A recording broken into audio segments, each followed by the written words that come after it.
अगर आपको लगता है फंडिंग, मार्केटिंग या कोडिंग से स्टार्टअप सक्सेसफुल होता है, तो आप गलत जगह फोकस कर रहे हो। Welcome to lecture 2 of how to start a startup. आज हम स्टार्टअप की सबसे कोर फिलॉसफी पर बात करेंगे और वो ये है कि एक सक्सेसफुल स्टार्टअप का सेंटर जो हमेशा प्रोडक्ट होता है। लोग अक्सर सोचते हैं कि आइडिया सबसे इम्पोर्टेंट होता है या फंडिंग सबसे इम्पोर्टेंट होती है या मार्केटिंग सबसे इम्पोर्टेंट होती है, लेकिन रियल वर्ल्ड में जो कंपनीज जीतती है वो इसलिए जीतती है क्योंकि उनका प्रोडक्ट यूजर के लिए जेन्युइनली वैल्यूएबल होता है। प्रोडक्ट का मतलब सिर्फ सॉफ्टवेयर या ऐप नहीं होता। प्रोडक्ट का मतलब होता है वो एक्सपीरियंस जो यूजर को मिलता है जब वो आपकी चीज़ यूज़ करता है। उस एक्सपीरियंस में स्पीड होती है, क्लैरिटी होती है, ईज होती है, एक इमोशनल सेटिस्फेक्शन होती है कि हाँ, ये चीज़ मेरे काम आ रही है। इसलिए जब हम कहते हैं build something that users love, तो हम ये नहीं कह रहे कि यूज़र थोड़ा सा पसंद करे, हम कह रहे हैं कि यूज़र इमोशनली कनेक्ट करे, वो प्रोडक्ट के बिना अपनी लाइफ को इमेजिन भी ना कर पाए। इस डिफरेंस को समझना बहुत ज़रूरी है। पसंद करना एक शैलो चीज़ होती है, प्यार करना एक डीप चीज़ होती है। पसंद करना टेम्परेरी होता है लेकिन प्यार करना लॉन्ग टर्म होता है। इसलिए अर्ली स्टेज में आपको ज़्यादा यूज़र्स के पीछे नहीं भागना चाहिए, आपको सही यूज़र्स के पीछे जाना चाहिए। ऐसे यूज़र्स जो प्रॉब्लम को ट्रूली फील करते हो, ऐसे यूज़र्स जो आपके सॉल्यूशन के बिना अनकंफर्टेबल फील करें।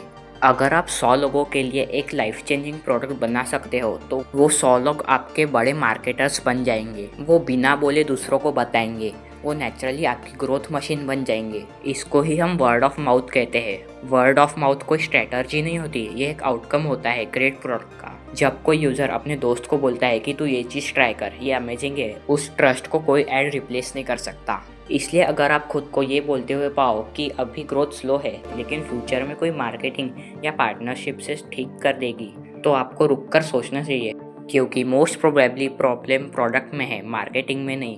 कंपटीशन को लेकर भी फाउंडर्स बहुत ज़्यादा स्ट्रेस लेते हैं। वो देखते रहते हैं कि कोई और क्या बना रहा है, कौन कितना फंड रेस कर रहा है, कौन न्यूज़ में आ रहा है। लेकिन रियलिटी है कि कंपटीशन रेयरली किसी स्टार्टअप को किल करता है। स्टार्टअप खुद को किल करता है जब वो यूजर्स को वैल्यू देना बंद कर देता है। अगर आप यूजर्स के लिए कुछ ट्रूली ग्रेट बना रहे हो तो कंपटीशन इररिलेवेंट हो जाता है, क्योंकि यूजर्स सिर्फ फीचर नहीं चूज करते, यूजर्स फीलिंग चूज करते हैं। वो चूज करते हैं कि कौन सा प्रोडक्ट उन्हें बेटर फील कराता है।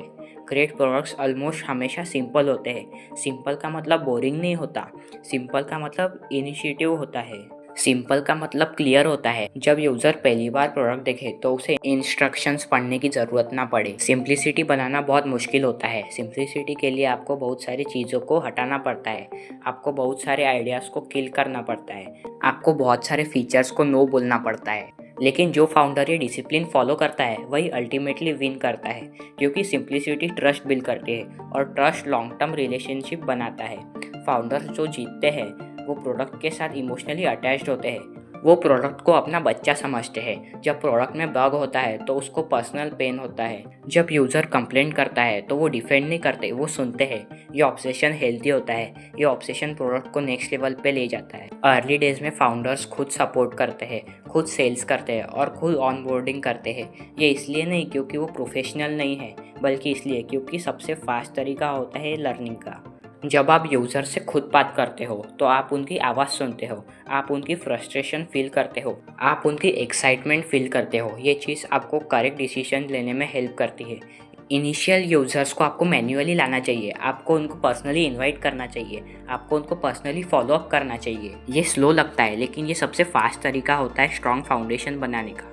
फीडबैक स्टार्टअप का सबसे पावरफुल एसेट होता है, लेकिन सिर्फ फीडबैक लाना इनफ नहीं होता, फीडबैक को एक्शन में कन्वर्ट करना होता है। आपको एक सिस्टम बनाना होता है जिसमें फीडबैक प्रोडक्ट चेंज बन जाए और प्रोडक्ट चेंज फिर फीडबैक बन जाए। ये लूप जितना टाइट होगा कंपनी उतनी ही ज़्यादा स्ट्रांग होगी। अगर आप हर वीक प्रोडक्ट को थोड़ा सा बेटर बना रहे हो तो टाइम के साथ वो डिफरेंस बहुत बड़ा हो जाता है। ये कंपाउंडिंग का इफेक्ट है और स्टार्टअप इसी पे जीतते हैं। मैट्रिक्स आपको सच दिखाते हैं, मैट्रिक्स आपको इको भी दिखा सकते हैं, इसलिए मैट्रिक्स केयरफुली चूज़ करने चाहिए। ऐसे नंबर्स को मेजर करो जो रियल बिहेवियर दिखाते हो, जैसे कितने लोग वापस आ रहे हैं, कितने लोग यूज़ कर रहे हैं और कितने लोग रिकमेंड कर रहे हैं। अगर आप सिर्फ बिग नंबर्स देखोगे जैसे डाउनलोड्स या साइन अप्स, तो आपको लग सकता है कि सब ठीक चल रहा है, जबकि रियलिटी में प्रोडक्ट फेल हो रहा होता है। इसलिए कंपनी का कल्चर ऐसा होना चाहिए जहां सच अनकंफर्टेबल हो सकता है लेकिन इग्नोर नहीं किया जा सकता। यूज़र से बात करना कभी बंद मत करो, चाहे कंपनी बड़ी हो जाए तभी फाउंडर्स को यूज़र से डिस्कनेक्ट नहीं होना चाहिए। ग्रेट कंपनीज वो होती है जहां लीडरशिप हमेशा ग्राउंड रियलिटी से कनेक्टेड रहती है। स्टार्टअप्स बनाना पैसा कमाने का शॉर्टकट नहीं होता। स्टार्टअप बनाना एक रिस्पॉन्सिबिलिटी होती है यूजर्स के लिए वैल्यू क्रिएट करने की। अगर आप यूजर्स के लिए कुछ इतना वैल्यूएबल बना दो कि वो बिना बोले उसके बारे में बात करें, तो इस दुनिया में आपको सक्सेस देने से कोई नहीं रोक सकता। So that's all about lecture 2 which explains why product is the real CEO of every successful startup. अगर आपने लेक्चर 1 मिस किया है तो आई बटन में लिंक है, पहले वो ज़रूर देखो। अगर आपको ये लेक्चर यूजफुल लगा हो तो लाइक करो, सब्सक्राइब करो, क्योंकि लेक्चर 3 में और भी इंटरेस्टिंग इंसाइट्स आने वाले हैं। तो मिलते हैं नेक्स्ट लेक्चर में। Till then keep building and keep learning. Bye bye.